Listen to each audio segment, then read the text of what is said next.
नमस्कार दोस्तों, आज के हमारे इस वीडियो में हम आपके लिए योगिनी एकादशी की व्रत कथा लेकर आए हैं।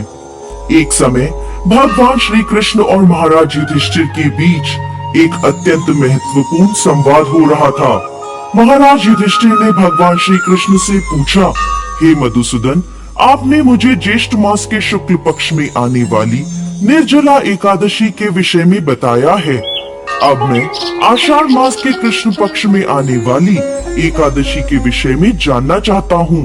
भगवान श्री कृष्ण ने उत्तर दिया, हे राजन, आषाढ़ मास के कृष्ण पक्ष में आने वाली एकादशी का नाम योगिनी एकादशी है।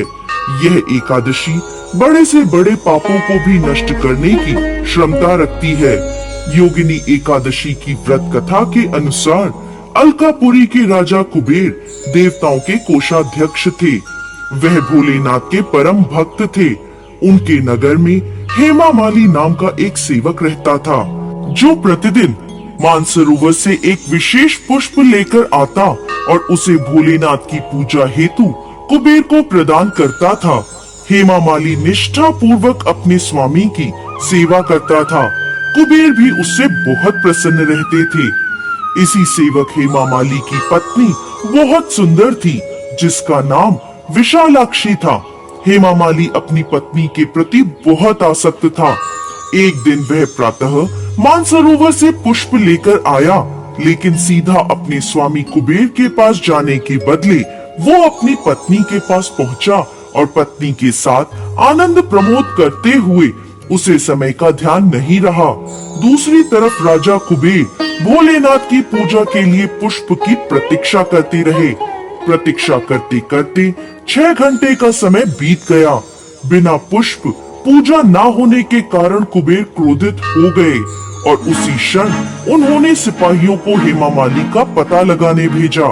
हेमा माली के घर जाकर सिपाहियों ने देखा कि वो अपनी पत्नी के साथ रमण कर रहा है। सिपाहियों ने यह सूचना तुरंत जाकर राजा कुबेर को दी। फिर क्या था, राजा कुबेर के धैर्य के सारे बांध टूट गए। दूसरी तरफ जब हेमा माली को समय का भान हुआ तो अपनी भूल का प्रायश्चित करने के लिए वो राजा कुबेर के पास पहुंच गया। वो भय से कांप रहा था। हाथ जोड़कर कुबेर के समक्ष वो खड़ा हो गया और क्षमा याचना करने लगा।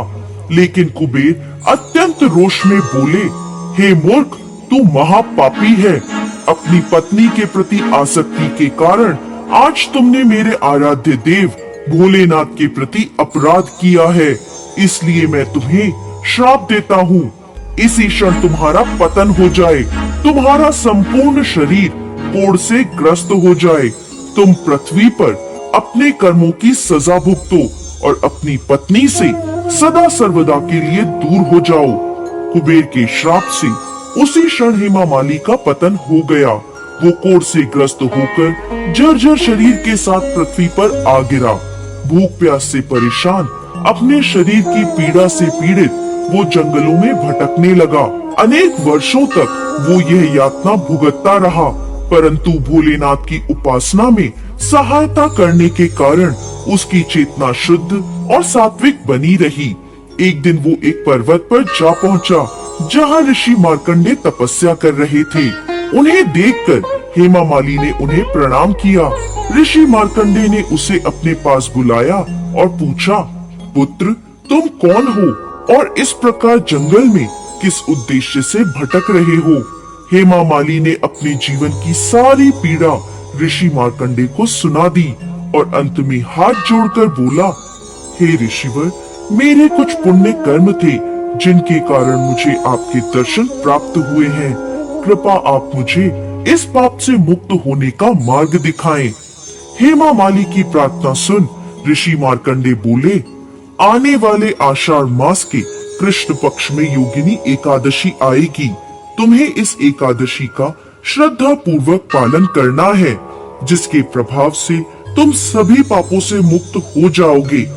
हेमा माली ने योगिनी एकादशी के पालन का संकल्प लिया और वहां से चला गया।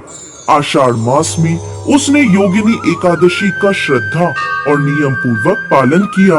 व्रत के प्रभाव से उसका शरीर कोढ़ मुक्त हो गया और अपने पूर्व शरीर को प्राप्त करके वो अपनी नगरी अलकापुरी वापस लौट गया।